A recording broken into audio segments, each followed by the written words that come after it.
Hello everyone, welcome to my UPSC MP assistant professor 2025 के लिए preparation करवा रहे हैं। पिछले जो एग्जाम हुए हैं 2024 में उनकी भी तैयारी करवाई है। 9 जून, 4 अगस्त और 17 नवंबर को 3 फेज में एग्जाम हुआ था। इस बार जो टाइम टेबल आया है उसके 2025 का जो एग्जाम होगा वो 1 जून और जुलाई में है। जून जुलाई में है, 2 फेज में ही एग्जाम होना है। इसके फॉर्म भी नेक्स्ट मंथ से भरे जाएंगे। जिन्होंने सेट का एमपी सेट का एग्जाम दिया है, अब आपके आंसर की फाइनल आंसर की आ चुकी है, तो रिजल्ट भी आपको इसी महीने में देखने को मिल सकता है। 2 टेस्ट ऑलरेडी कंप्लीट हो चुके हैं। इसमें टेस्ट सीरीज अगर ज्वाइन नहीं किया है तो टेस्ट सीरीज ज्वाइन कर लीजिए। अभी ये शुरू किया है कोर्स। इस नंबर पे कांटेक्ट करके टेस्ट सीरीज ज्वाइन कर सकते हैं। आप व्हाट्सएप पे मैसेज छोड़ दीजिएगा या फिर वेबसाइट विजिट कर लीजिएगा। यहाँ पे भी आपको टेस्ट सीरीज का लिंक मिल जाएगा। वीडियो के नीचे डिस्क्रिप्शन में या कमेंट सेक्शन में भी लिंक अवेलेबल है, वहां से भी आप ज्वाइन कर सकते हैं। कोई भी क्वेरी हो तो इस नंबर पे पूछ लीजिएगा। टेस्ट सीरीज में आपको कंप्लीट सिलेबस के नोट्स मिलते हैं। जब कंप्लीट सिलेबस की बात होती है, कुछ लोग कहते हैं कि आईसीटी के मिलेंगे, करंट अफेयर्स के कंप्लीट सिलेबस, मतलब आपके पूरे कंप्लीट सिलेबस के नोट्स मिलेंगे। टेस्ट सीरीज हिंदी और इंग्लिश दोनों लैंग्वेज में अवेलेबल है, दोनों मीडियम में अवेलेबल है। Let's begin. राष्ट्रीय किशोर कुमार सम्मान 2023 का आयोजन कहां पर किया गया है? ये सम्मान 2023 है, लेकिन इसका आयोजन अभी अक्टूबर 2024 में किया गया है। 13 अक्टूबर 2024 को इसका आयोजन हुआ है और ये उनके गृहनगर में, जो महान गायक रहे हैं किशोर कुमार, उनका गृहनगर है ये, यहाँ खंडवा। यहाँ पुरस्कार समारोह का आयोजन किया गया है। अब इसमें आपसे यह भी पूछा जा सकता है कि यह सम्मान किसको दिया है। हाल ही में जो राष्ट्रीय किशोर कुमार सम्मान का आयोजन हुआ है, कहाँ हुआ है? खंडवा में। अब यह सम्मान किसे दिया गया है? ये राजकुमार हिरानी को दिया है। राजकुमार हिरानी, जो कई पिक्चरें बनाई उन्होंने, चाहे वो 3 इडियट्स हो, पीके, मुन्ना भाई एमबीबीएस, कई पिक्चरें हैं उनकी, तो इनको दिया गया है। ये काफी इंपॉर्टेंट है, ध्यान रखिएगा। रही बात करंट अफेयर्स की, तो एटलीस्ट 15 मंथ्स का आप करंट अफेयर्स जरूर तैयार कीजिएगा। और टेस्ट सीरीज में भी लगभग 15-16 महीने का आपको करंट अफेयर्स करवाया जाता है। स्वतंत्रता आंदोलन में निवाड़ी जिले की थौना लुहारी गोलीकांड की घटना कब घटित हुई थी? ये स्वतंत्रता आंदोलन का पूछा है। निवाड़ी जिले में जो घटना हुई थी वो कब घटित हुई थी? बुंदेलखंड की जो स्टेट कमेटी थी उसकी स्थापना की गई थी 1938 में। और ये किसके नेतृत्व में हुई थी? जो स्वतंत्रता सेनानी थे लालाराम वाजपेयी और चतुर्भुज पाठक, उनके नेतृत्व में ये कमेटी की स्थापना हुई थी। फिर इस कमेटी की एक बैठक हुई थी 14 जनवरी 1939 को। 14 जनवरी 1939 को इस कमेटी की एक बैठक हुई थी और ये मऊ में इस बैठक का आयोजन किया गया था। और उसी में निर्णय लिया गया था कि स्वतंत्रता संग्राम की शुरुआत ओरछा रियासत से की जाए और ओरछा से इसकी शुरुआत की जाए। इस बीच जो राज्य के पलेरा गांव में कांग्रेस कार्यकर्ता थे दहुआ, उन्होंने झंडा फहराया। फिर राज्य सरकार ने मल्ले दुआ को और उनके साथियों को गिरफ्तार करके जेल में डाल दिया था। उनको कई कठोर यातनाएं दी गई थी और इसी से क्रोधित होकर जो बुंदेलखंड के निवाड़ी जिले के थोना लुहारी गांव से स्वतंत्रता आंदोलन प्रारंभ करने का निर्णय लिया गया था। और ये गोलीकांड हुआ था 8 फरवरी 1939 को।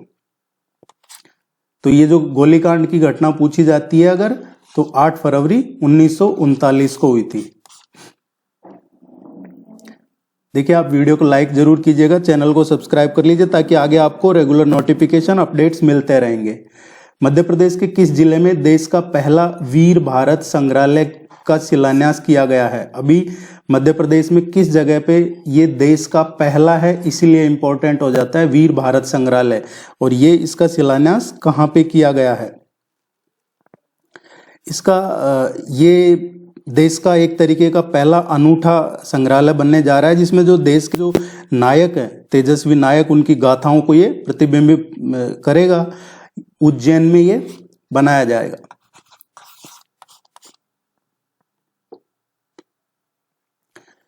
जनजाति नेता सीताराम कंवर और रघुनाथ सिंह मंडलोई भिलाला अंग्रेज विरोधी क्रांति में कब शामिल हुए थे? जनजाति नेता थे सीताराम कंवर और रघुनाथ सिंह मंडलोई। ये भिलाला आदिवासी नायक थे और इन्होंने ये जो अंग्रेजों के खिलाफ विरोधी क्रांति हुई थी, इसमें कब शामिल हुए थे? जब सीताराम कंवर और रघुनाथ सिंह मंडलाई, जो एक आदिवासी नायक थे, इन्होंने 1857 के युद्ध में निमाड़ क्षेत्र में अंग्रेजों के खिलाफ आवाज उठाई थी।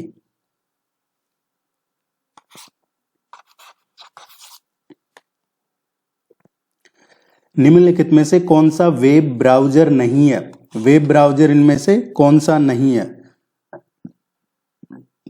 Internet explorer, Mozilla Firefox, Google Chrome, Yahoo. देखिए याहू है, ये वेब ब्राउजर नहीं है। याहू क्या है? याहू एक सर्च इंजन है। वेब ब्राउजर नहीं है, याहू सर्च इंजन है। जब गूगल आया था मार्केट में तो याहू गूगल से भी ज्यादा फेमस था, लेकिन अब लगभग सारे मार्केट पे गूगल का कब्जा हो गया है। भारत सरकार ने स्मार्ट सिटी मिशन की अवधि कब तक बढ़ाई है? स्मार्ट सिटी मिशन है, इसकी अवधि कब तक के लिए बढ़ा दी गई है? स्मार्ट सिटी मिशन है, ये योजना में मूल रूप से 30 जून 2024 को 30 जून 2024 को ये समाप्त होनी थी, लेकिन अब इसकी अवधि स्मार्ट सिटी मिशन की बढ़ा दी गई है। और मध्य प्रदेश में तो स्मार्ट सिटी मिशन में काफी आगे है Madhya Pradesh. Clean city, smart city, इसकी अवधि बढ़ा दी गई है अब 31 मार्च 2025 तक।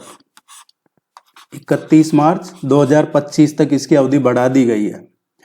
बालकृष्ण शर्मा नवीन ने प्राणपर्ण और आत्मोत्सर्ग 2 काव्य किसके ऊपर लिखे हैं? बालकृष्ण शर्मा नवीन ने ये 2 काव्य लिखे हैं। ये किन के ऊपर लिखे हैं? बालकृष्ण शर्मा ये हिंदी के काफी प्रमुख पत्रकार, स्वतंत्रता सेनानी, समाज सुधारक कहें, उन पे लिखा है इन्होंने। और ये कौन थे? गणेश शंकर विद्यार्थी।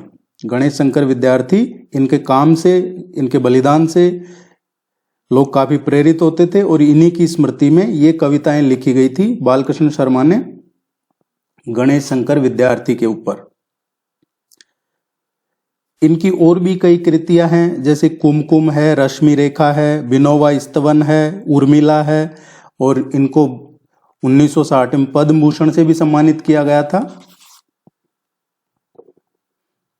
मध्य प्रदेश के किस जिले की हैं निकिता पोरवाल, जिन्होंने मिस इंडिया 2024 का खिताब जीता है?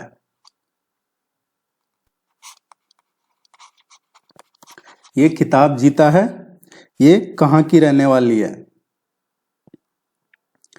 देखिए, मध्य प्रदेश से पहली बार, फर्स्ट टाइम किसी ने मिस इंडिया का खिताब जीता है। इससे पहले मध्य प्रदेश ने किसी ने भी मध्य प्रदेश से ये मिस इंडिया का खिताब नहीं जीता था। निकिता पोरवाल है, ये उज्जैन की रहने वाली है, उज्जैन में पली बड़ी है। ये काफी इंपॉर्टेंट है, जरूर ध्यान रखिएगा। दीवार पर मिट्टी से बनाई जाने वाली नोहर डोरा अलंकरण किस जनजाति की विशेषता है? दीवार पे जो मिट्टी से बनाई जाती है उसको नोहर डोरा कहा जाता है, नोहर डोरा अलंकरण। अब ये किस ट्राइब से, किस जनजाति से संबंधित है? ये गौंड जनजाति से संबंधित है।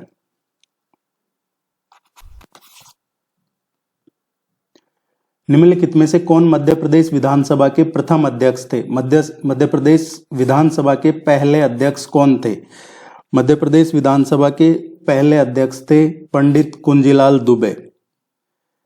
पंडित कुंजीलाल दुबे हैं, ये 1956 से और 1956 में ही रहे हैं। एक बार तो ये 1 नवंबर 1956 से, और ये 17 दिसंबर 1956 तक रहे हैं, और दूसरी बार फिर ये वापस बने थे। पहली विधानसभा की बात हो रही है, ये 18 दिसंबर 1956 से और 1 जुलाई 1957 तक ये दोबारा बने थे। तो ये पहली विधानसभा का टेन्योर रहा है जिसमें ये रहे हैं।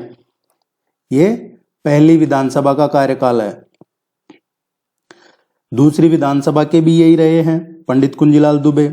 तो मध्य प्रदेश के पहले पंडित कुंजीलाल दुबे थे अध्यक्ष, फिर दोबारा यही बन गए जब दूसरी विधानसभा थी 57 से 62।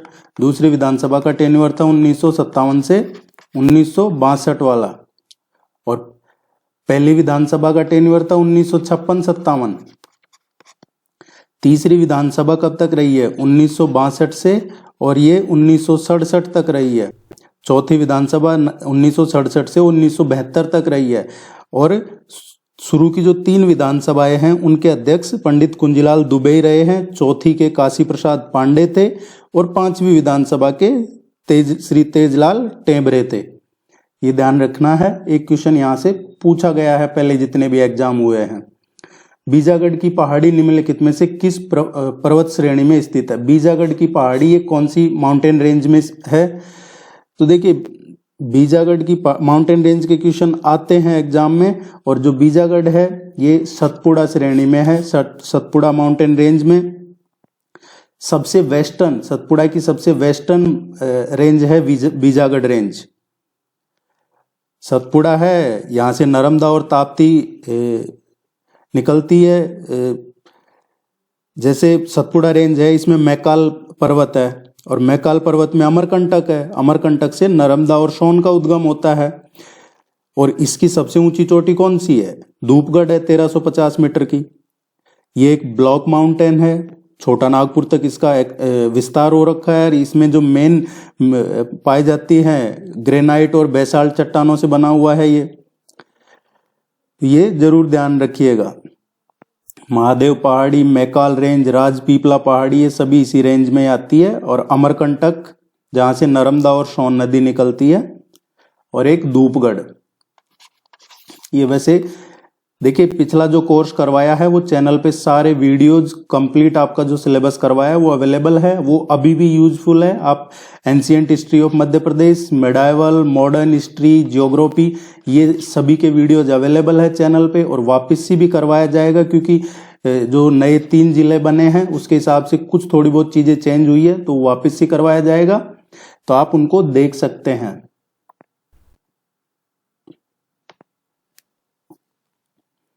मध्य प्रदेश उत्सव 2024 का आयोजन किस शहर में हुआ है? मध्य प्रदेश उत्सव 2024 का आयोजन इसमें अभी रिसेंटली हुआ है। ये चाणक्यपुरी में, नई दिल्ली में, सितंबर में हुआ था ये। पूर्णा नदी निम्नलिखित में से किसकी सहायक है? पूर्णा रिवर है, ये किसकी ट्रिब्यूटरी है? ये हमसे पूछा है। पूर्णा रिवर ये पोखरनी से निकलती है, और पोखरनी से आगे निकल के, और फिर ये जो भैंसदेई तहसील है बैतूल डिस्ट्रिक्ट में, वहां से निकलती है। तो पूर्णा रिवर कहां से ओरिजिनेट होती है? भैंसदेई, पोखरनी विलेज, बैतूल डिस्ट्रिक्ट। और ये ताप्ती की एक इंपॉर्टेंट ट्रिब्यूटरी है। और लास्ट में ये महाराष्ट्र का जो जलगांव है वहां तक जाती है, वहां इसका संगम होता है। वहां एक मंदिर भी बना हुआ है। वर्ष 2024 में भारत में तांबा उत्पादन में मध्य प्रदेश किस स्थान पर था? 2024 का ही लेटेस्ट डेटा है अभी। तो इसमें देखिए, अगर 2021 के टाइम की 20-21 की बात करें तो मध्य प्रदेश लगभग 53% कॉपर का प्रोडक्शन करता था, सबसे ज्यादा पूरे देश में। 2024 की बात करें तो इसमें मध्य प्रदेश 45 to 46% का प्रोडक्शन कर रहा है, थोड़ा कम हुआ है, और अभी भी पहले नंबर पे है। दूसरे पे राजस्थान है। आप टेस्ट सीरीज ज्वाइन करने के लिए इस नंबर पे कांटेक्ट कर सकते हैं, वेबसाइट विजिट कर सकते हैं, और नया सिलेबस भी डाउनलोड कर लीजिएगा। यहाँ से हिंदी इंग्लिश दोनों में अवेलेबल आपका नया सिलेबस। वीडियो को लाइक जरूर करना है, चैनल को सब्सक्राइब कर लीजिए ताकि आपको रेगुलर आगे नोटिफिकेशन मिलते रहेंगे टाइमली। शकों पर विजयोपरांत चंद्रगुप्त सेकंड ने निम्न में से किस धातु के सिक्के प्रचलित किए थे? देखिए, जो चंद्रगुप्त मौर्य है ये गुप्त साम्राज्य के एक प्रमुख शासक रहे हैं लगभग 4वीं शताब्दी के आरंभ से, और जो मध्य ईसा पूर्व तक जो पश्चिमी क्षत्रप कहा जाता है, जिनको शक कहा जाता है, शकों पर इन्होंने जीत दर्ज की थी। और अपनी उस जीत के बाद में चंद्रगुप्त द्वितीय ने इस सफलता के उपलक्ष्य में चांदी के सिक्के जारी किए थे। तो ये ध्यान रखना है, चंद्रगुप्त द्वितीय ने जीत के बाद, शकों पर जीत के बाद चांदी के सिक्के जारी किए थे। सिंगापुर में आयोजित इंटरनेशनल एक्वेटिक चैंपियनशिप 2024 में मध्य प्रदेश के किस खिलाड़ी ने गोल्ड मेडल जीता है? ये इंटरनेशनल एक्वेटिक चैंपियनशिप 2024 ये कहाँ हुई है? सिंगापुर में इसका आयोजन हुआ है। अब इसमें किसने गोल्ड मेडल जीता है? इस चैंपियनशिप में ना सिर्फ एक गोल्ड मेडल जीता है, 5 गोल्ड मेडल जीते हैं पलक शर्मा ने। और पलक शर्मा ये इंदौर से इनका संबंध है। गोताखोरी में डाइवर जिसको कहा जाता है, डाइवर गोताखोर, और ये इंदौर से इनका संबंध है, इंदौर की रहने वाली है। विकसित भारत विकसित मध्य प्रदेश के अंतर्गत राघवपुर और बसनिया परियोजनाएं किससे संबंधित है? विकसित भारत विकसित मध्य प्रदेश एक कार्यक्रम चलाया जा रहा है। इसमें काफी सारी चीजें हैं, रेल, रोड, परियोजनाएं, लगभग बहुत सारी चीजें हैं इसमें। अब विकसित भारत विकसित मध्य प्रदेश के अंतर्गत राघवपुर और बसनिया ये 2 परियोजनाएं, अब इनका संबंध किससे है? राघवपुर, बसनिया, और इसके अलावा एक और है इसमें ऊपरी नर्मदा परियोजना। इनका संबंध सूक्ष्म सिंचाई परियोजनाओं से है। किससे है? सिंचाई परियोजनाओं से है इनका संबंध, सिंचाई परियोजनाओं से। सूक्ष्म सिंचाई परियोजनाओं से तो पारस 2 और ओलिया का है। तो अगर ये पूछा जाता है हमसे राघवपुर और बसनिया, तो ये सिंचाई परियोजनाओं से संबंध है। सूक्ष्म सिंचाई परियोजनाओं का अगर पूछा जाता है तो इसमें ओलिया और पारस 2 सूक्ष्म सिंचाई परियोजनाएं हैं। रेल परियोजनाओं का पूछा जाता है हमसे, तो रेल परियोजनाएं वीरांगना लक्ष्मीबाई झांसी जाखलोन मार्ग है, या फिर जो पवारखेड़ा जुझारपुर रेल लाइन का काम है वो है। औद्योगिक परियोजनाओं का पूछा, ये सभी विकसित भारत विकसित मध्य प्रदेश के अंतर्गत जो है वो डिस्कस कर रहे हैं हम। औद्योगिक परियोजनाओं का पूछा जाता है तो सीतापुर में जो मेगा लेदर और फुटवियर क्लस्टर है वो औद्योगिक इंडस्ट्रियल परियोजनाओं में है। इंदौर में जो गारमेंट इंडस्ट्री है, या फिर औद्योगिक पार्क मंदसौर, पीथमपुरा औद्योगिक पार्क, ये सभी इंडस्ट्रियल परियोजनाओं में है। कोयला क्षेत्र की परियोजनाएं आपके NCL सिंगरौली हो गई, या फिर दूधीचुआ है, जयंत साइलो है, ये सभी इसी में है। हमसे पूछा है राघवपुर और बसनिया, तो ये सिंचाई परियोजना है। चैट जीपीटी का विकास किसके द्वारा किया गया? ये चैट जीपीटी का विकास किसके द्वारा किया गया है? चैट जीपीटी क्या है? Chat generative pre trend transformer. इसकी फुल फॉर्म जरूर ध्यान रख लिएगा, ये है chat generative pre trend transformer. और इसको ओपन AI इसने इसको लॉन्च किया था। एक चैट बॉट है, एक बड़े भाषा मॉडल के आधार पर जो यूज करता है उसका संचालन करता है, बातचीत वगैरह का से रिलेटेड है। ये ओपन AI का है चैट जीपीटी। जितना बताया जा रहा है उतना ये सक्षम है नहीं। निम्नलिखित में से कौन सा, आप चैट जीपीटी पे कोई क्वेश्चन का आंसर सर्च करते हैं तो ये मान के चलिएगा कि वो 100% सही नहीं है। कहीं आप चैट जीपीटी पे कुछ सर्च करते हैं आप उसको पूरा सही मत मानिएगा, क्योंकि बहुत सारी चीजें गलत भी बताता है। ये चैट जीपीटी क्या है, जब तक इसको डेवलप किया, सपोज अगर इसको 31 दिसंबर 2024 तक की जानकारी इसमें अपडेट की गई है तो उसके बाद की नहीं बताता है। ये तो एग्जाम्पल दिया है, लेकिन जहां तक है इसमें 2020-21 तक की जानकारी है, उसके बाद की जानकारी नहीं है। निम्नलिखित में से कौन सा थर्मल पावर स्टेशन अनूपपुर जिले के चचाई में स्थित है? कौन सा थर्मल पावर प्लांट अनूपपुर जिले में चचाई में स्थित है? ये है अमरकंटक पावर स्टेशन। अमरकंटक, जो अमरकंटक थर्मल पावर प्लांट है, ये साउथ ईस्ट रेलवे के बिलासपुर कटनी खंड पे है, अमलाई रेलवे स्टेशन के पास चचाई में है और अनूपपुर डिस्ट्रिक्ट में है। कोयला आधारित बिजली स्टेशनों में से एक है, थर्मल का है, कोयला आधारित है। मध्य प्रदेश के किस जिले में वृक्षारोपण का कारण वन आवरण में वृद्धि हुई है?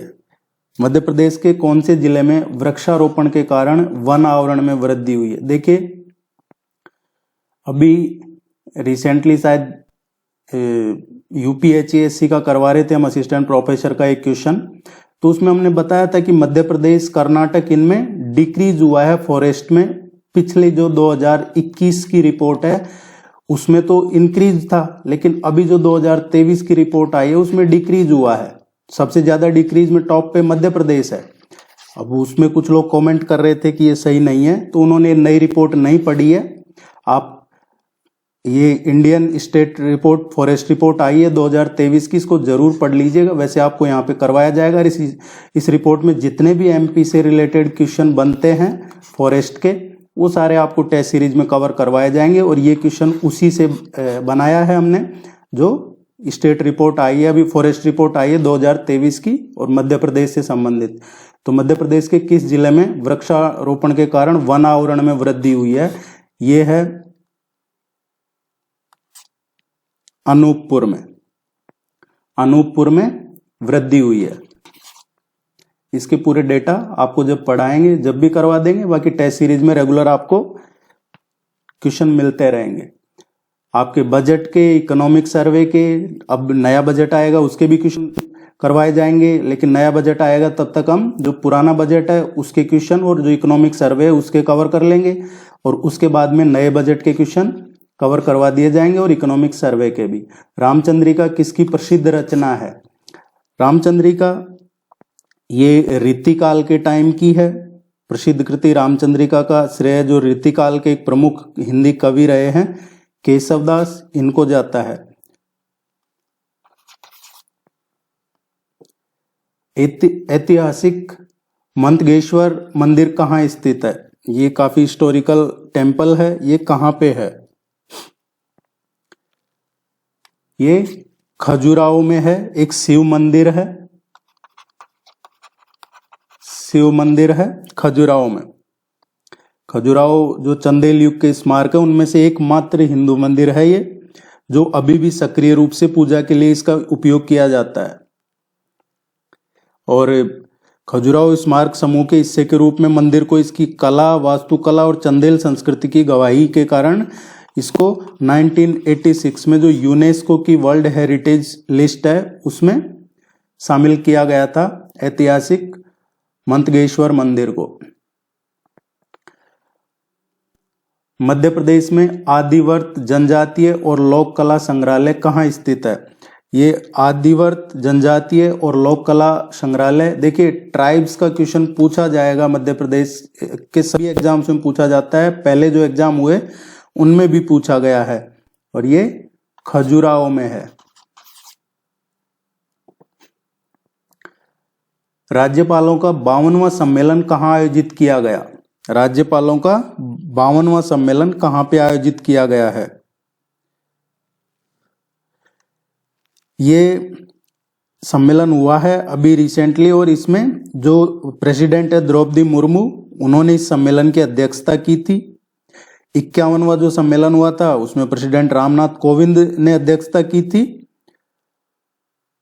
इसकी शुरुआत हुई थी 1949 से, जो राज्यपाल का सम्मेलन है उसकी, और उस टाइम पे राज्यपालों का पहला सम्मेलन हुआ था 1949 में राष्ट्रपति भवन, जिसे उस टाइम पे गवर्नमेंट हाउस कहा जाता था, उसमें आयोजित किया गया था।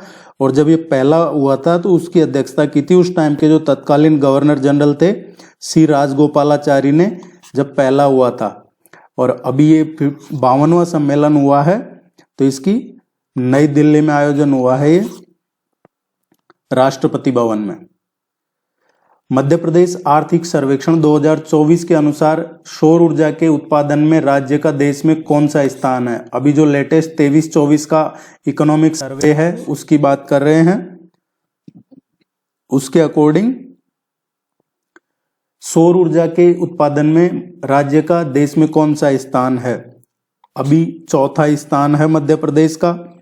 2004 से और 2024 के बीच में 2004 टू 2024 के बीच में अक्षय ऊर्जा उत्पादन की बात करें तो इसमें 270.47% की वृद्धि हुई है। और देश का जो कुल सौर ऊर्जा उत्पादन है उसमें मध्य प्रदेश का है 8.2% कंट्रीब्यूशन है और देश में 4th नंबर पे है। मध्य प्रदेश संस्कृति विभाग द्वारा किस स्थान पर भगवान श्री राम पर केंद्रित देश का पहला श्री राम लीला गुरुकुल बनाया जा रहा है? तो ये श्री राम लीला गुरुकुल ये देश का पहला है, इसीलिए इंपॉर्टेंट हो जाता है। और मध्य प्रदेश का जो संस्कृति विभाग है ये बनवा रहा है चित्रकूट में।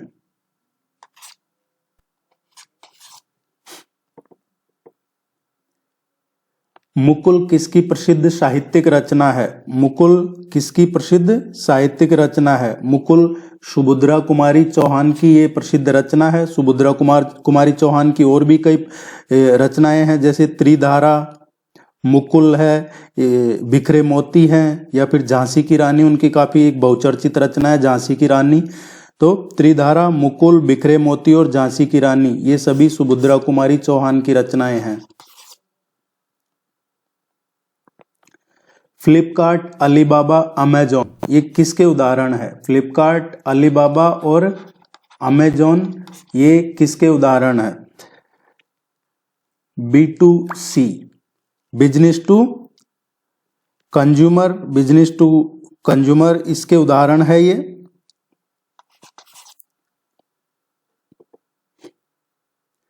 सागर के आंचलिक क्षेत्रों में दीपावली के अवसर पर कौन सा लोक नृत्य प्रचलित है? सागर की बात हो रही है, आंचलिक क्षेत्रों में दिवाली के अवसर पर कौन सा लोक नृत्य, फोक डांस ये फेमस है?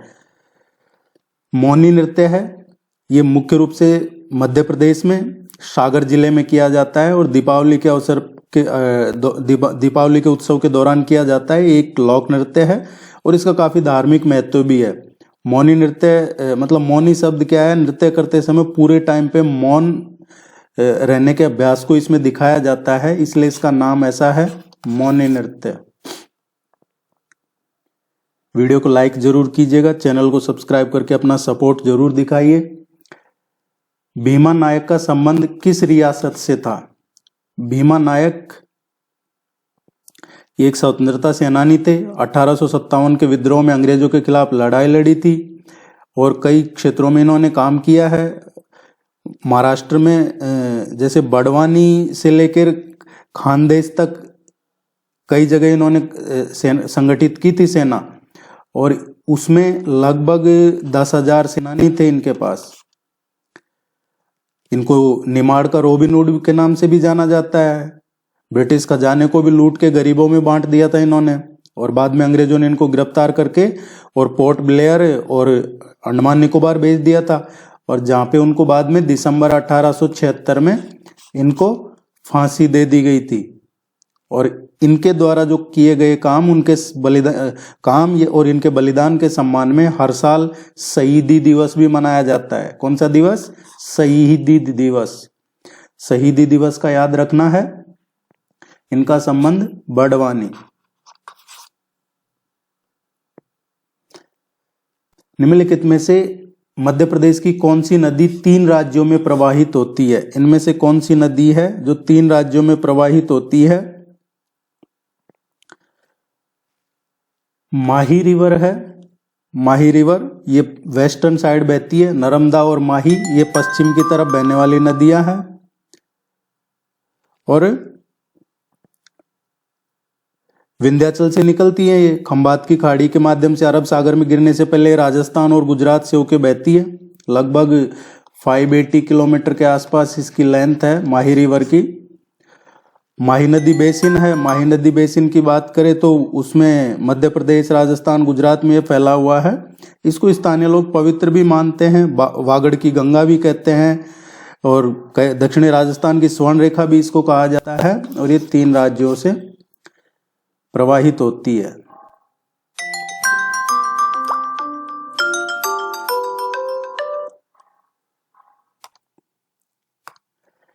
साइबर सुरक्षा में एक फायरवॉल का क्या उद्देश्य है? साइबर सुरक्षा में एक फायरवॉल का क्या उद्देश्य है? देखिए, फायरवॉल क्या करता है, कंप्यूटर सिस्टम और नेटवर्क में अनऑथराइज कोई एंट्री ना हो, अनाधिकृत पहुंच नहीं हो, या जो कई अनफॉर्चुनेट एक्टिविटीज हैं या जो संभावित साइबर अटैक होते हैं उससे बचाने के लिए फायरवॉल का यूज किया जाता है।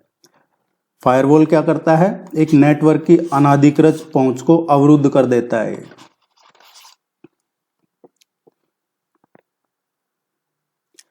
गुलाब सागर बांध किस जिले में है? गुलाब सागर बांध ये किस जिले में है?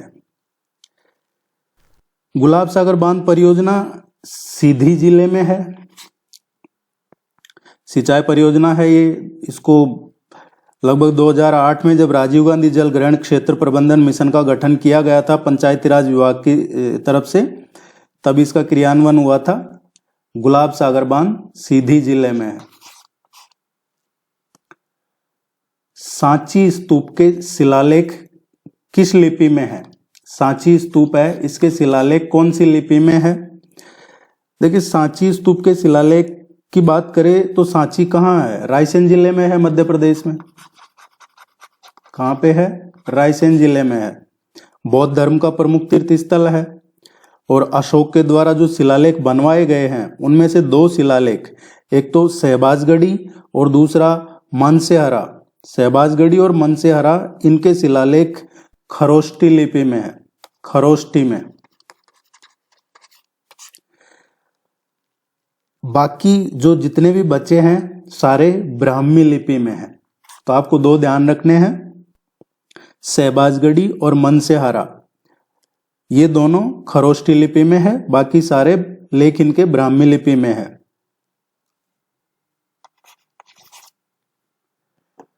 वर्ष 1948 में बुंदेलखंड एवं बघेलखंड को जोड़कर कौन सा प्रदेश अस्तित्व में आया था? 1948 में देखिए, स्टेट रीऑर्गेनाइजेशन एक्ट आया 1956 में, लेकिन स्वतंत्रता के बाद जितने भी राज्य थे भारतीय संघ में शामिल होने के दस्तावेज पे हस्ताक्षर कर दिए थे। फिर 28 मई 1948 को एक नया राज्य मध्य भारत अस्तित्व में आया था। कब? 28 मई 1948 को मध्य भारत, और उसकी राजधानी इंदौर, ग्वालियर बनाई गई थी। उत्तर में जो बुंदेलखंड और बघेलखंड है, इसकी 35 रियासतों का विलय करके और अप्रैल 1948 में विंध्य प्रदेश अस्तित्व में आया और 1952 में रीवा को इसकी राजधानी बनाया गया था। तो इसका करेक्ट आंसर आएगा बी, बुंदेलखंड और बघेलखंड से विंध्य प्रदेश। सभी टेस्ट में आपको 50 क्वेश्चन मिलते हैं। आपके एग्जाम में भी 50 क्वेश्चन ही आते हैं, और प्रैक्टिस टेस्ट में भी आपको 50 क्वेश्चन ही मिलते हैं। आप ऑनलाइन टेस्ट दे सकते हैं, उसका डिटेल सॉल्यूशन का PDF मिलता है, और आपको सिलेबस के नोट्स भी मिलते हैं। Thank you very much.